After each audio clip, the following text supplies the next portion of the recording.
Okay, so now our topic is about roots of the polynomial equation. So, ito yung ating equation. P of x equals x cubed minus 5x squared minus 150x plus 1008.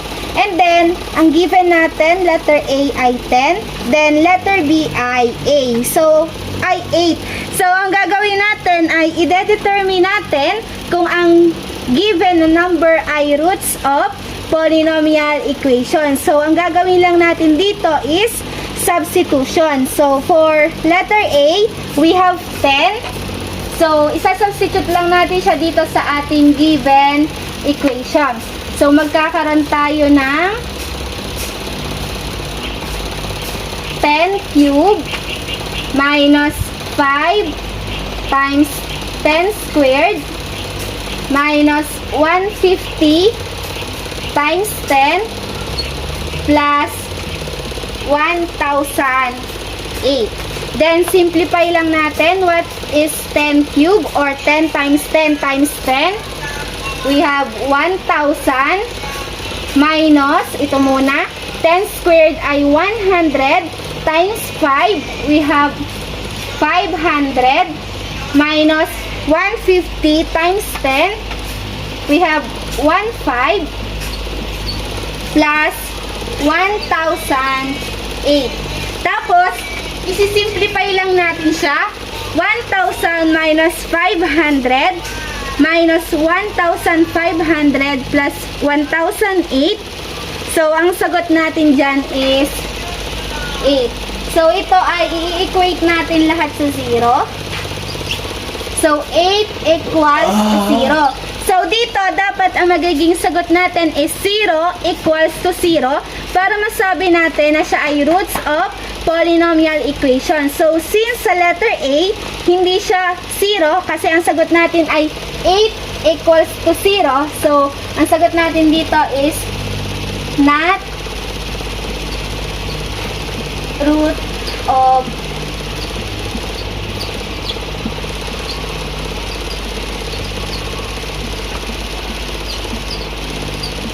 So, ang sagot natin dito is not root of polynomial equation.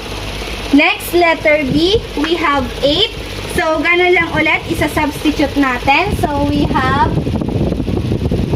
8 cubed minus 5 times 8 squared minus 150 times 8 plus 1008.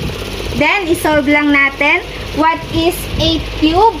So, we have 512 minus 8 squared is 64 times 5. We have 320 minus 150 times 8.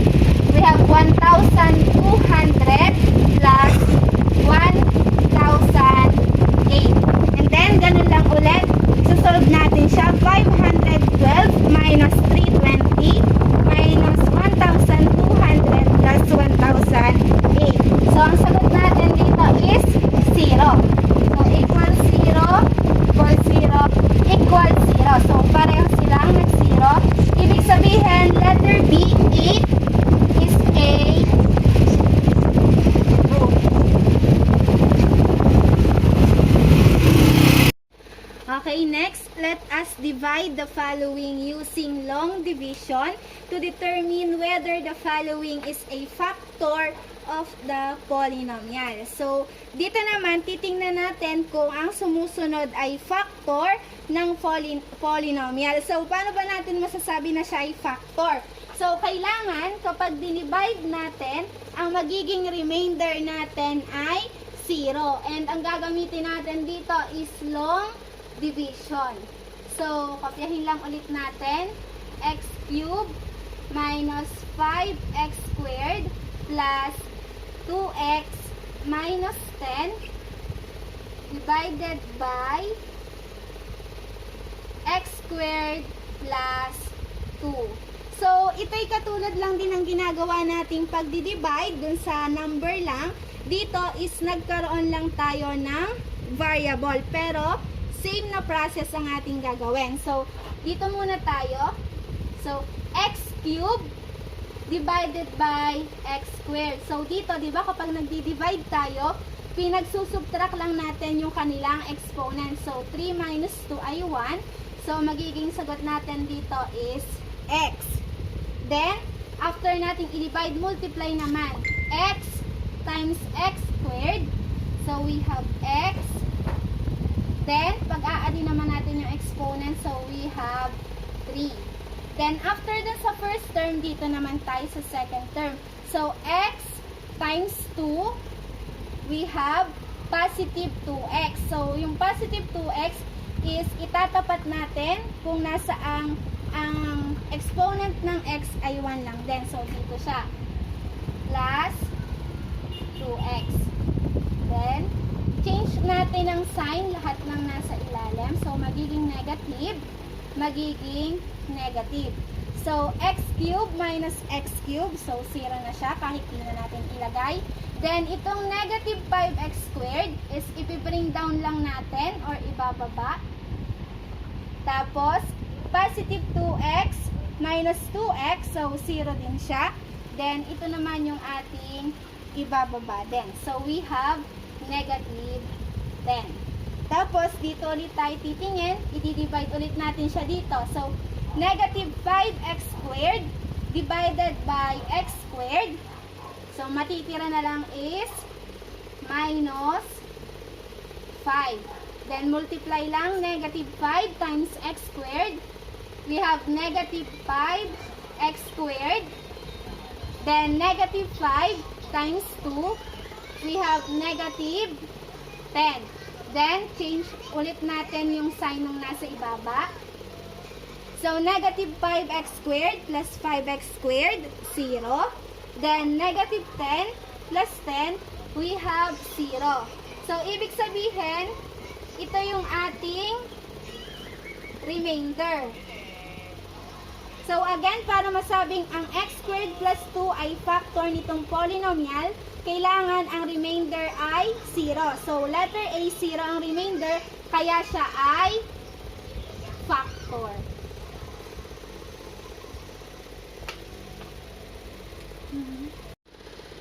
Okay, so next example naman, tingnan natin kung ang x plus 4 ay factor para sa equation na to.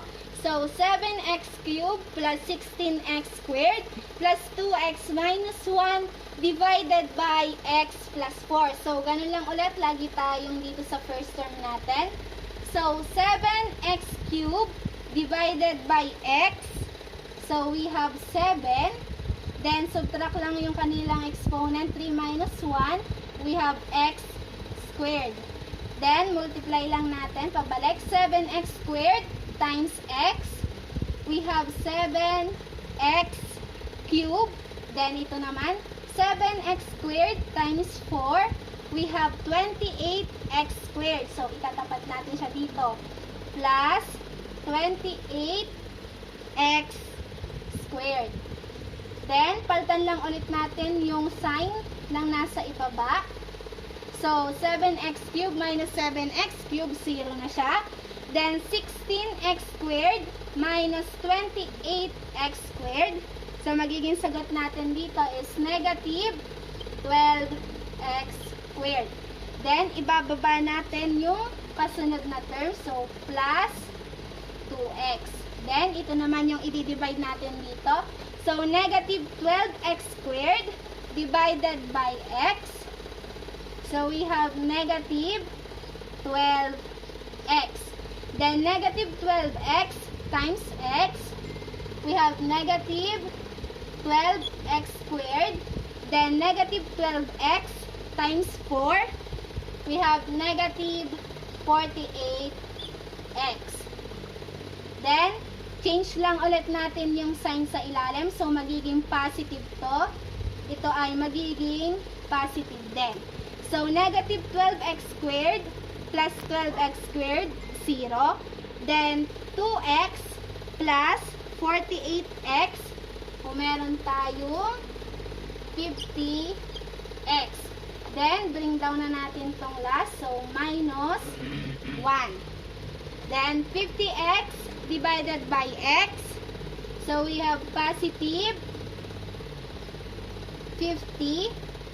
Then, 50 times x. We have 50x. Then, 50 times 4 plus 200. Then, change lang ulit natin ang sign. So, 50x minus 50x, 0. Then, negative 1 minus 200. So, we have negative 201. So, ibig sabihin, yung negative 201, yung ating remainder. So, hindi siya nag-0. Ibig sabihin, hindi siya factor ng polynomial. So, ilalagay natin is no. Dito pala. Okay, so next naman is synthetic division. So, ang synthetic division naman ay ang shortcut method for long division. So, for example, number 1, we have 3x cubed minus 10x squared minus 9x plus 15 divided by x minus 4. So, dito, ang gagawin natin sa synthetic division is kukunin lang natin lahat ng numbers. So, una is we have 3. Then, next, negative 10.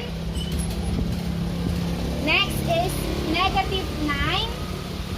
Then, 15.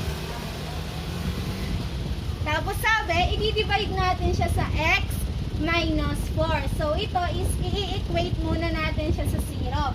So, we have x minus 4 equals 0 or x equals, so ilipat natin siya dito, magiging positive 4. So, ang gagamitin natin ay positive 4. So, pwede natin siya dito ilagay. 4. Yan, nasa loob siya ng box. Then, start na tayo. So, ito muna ang first term. Ang gagawin natin is, ibababa natin. So, we have 3. Then, multiply lang. 3 times 4, we have 12. Then, negative 10 plus 12, we have 2. So, mag-ingat lang tayo lagi sa sign. Then, 2 times 4, we have 8. Then, negative 9 plus 8, we have negative 1. Then, negative 1 times 4, we have negative 4. Then, 15 minus 4, we have 11. So, lagi niyong tatandaan na sa synthetic division, yung panghuling number, so ito yung ating magiging remainder. Then, after nun, pwede na nating isulat kung ano yung sagot natin para sa polynomial equation na to. So, dun sa magiging sagot natin, titingnan nyo muna tong kanyang variable and then yung kauna-unahang exponent which is 3. So, dun sa sagot natin, mababawasan siya ng isa, magiging 2 na lang. So, ito yung ating first term, magiging 3x squared, then plus, ito naman, 2, ang kasunod ng x squared ay x, 2x, then minus 1. Tapos, ilalagay natin yung remainder natin, which is 11 over yung ating x minus 4. So, for number 1, this is our answer using synthetic division. Okay, next example number 2 using synthetic division. So, we have x cubed minus 4x squared minus 2x plus 5 divided by x minus 1. So, again, kukunin lang natin is yung kanilang number, mga number. So, dito sa una, x cubed, ibig sabihin, meron tayo dyang invisible 1. Next, negative 4, then negative 2, Tapos, positive 5. Then, yung x minus 1 natin, equate lang natin sa 0. So, meron tayong x minus 1 equals 0. Or x equals, lipat lang natin, magiging positive 1. So, kumbaga, kabaliktaran lang siya nito. So, yung 1 natin, lalagay lang ulit natin dito. Then, pwede na tayong mag-start. Then, bring down lang ulit natin yung unang number. So, 1. Then, multiply natin 1 times 1. We have 1. Then, negative 4 plus 1. So, negative 3. So, tandaan, laging mag-iingat sa sign. Next, negative 3 times 1. We have negative 3. Then, negative 2 minus 3. We have negative 5. Then, negative 5 times 1. We have negative 5. So, 5 minus 5, we have 0. So, again, itong last term natin dito, or last number is our remainder. So, dun sa example number 1 natin, kanina, diba, ang dami nating nilagay at saka ang haba. Kasi, ang kanyang remainder ay 11. Pero kapag ganito na ang remainder natin ay 0, ang ilalagay na lang natin is itong ating sagot. So, again, yung 1 natin ay x. So, bawasan lang natin ang isang exponent. So, magiging x squared. Then, itong kasunod na term is minus 3. Siyempre, ang kasunod ng x squared ay x. Then, minus 5. So, for number 2, this is our answer. X squared minus 3x minus 5. Okay, so the last one is the remainder theorem. So, from the word remainder, ibig sabihin, ang kukunin lang natin is yung remainder. So, let p of x equals x to the 4th plus 4x cubed minus x squared minus 16x minus 4. So, letter A, kukunin natin is p of 2. So, equal. So, yung 2 natin, isa-substitute lang natin dito sa ating equation. So, we have 2 raised to 4 plus 4 times 2 raised to 3 minus 2 squared minus 16 times 2 minus 4. So, after nating masolve to, ibig sabihin, siya yung remainder para sa equation na to. Then, solve na natin. What is 2 to the 4th power? So, we have 16 plus 2 cubed.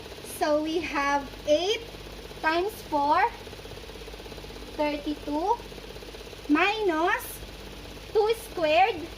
We have 4. Then, negative 16 times 32. We have negative 16 times 2, we have negative 32, then minus 4. Then after nun, pwede na natin siyang isolve ulit. So, kita naman natin, isang positive 32 at saka negative 32. So, pwede natin siyang i-cancel kasi 0 na siya. Then, we have 16 minus 4. We have 12 minus 4. We have 8. So, for letter A, ibig sabihin, ang ating remainder ay 8. So, dito, pwede din nating itry ang synthetic division para i-check lang natin kung tama yung nakuha nating remainder. So, again, yung mga number lang. So, we have 1, then 4, tapos negative 1, negative 16, and negative 4. So, since yung ating P of 2 ay given na, so, automatic na to lang ilalagay natin dyan. Tapos, gano'n ulit, bring down lang natin yung una.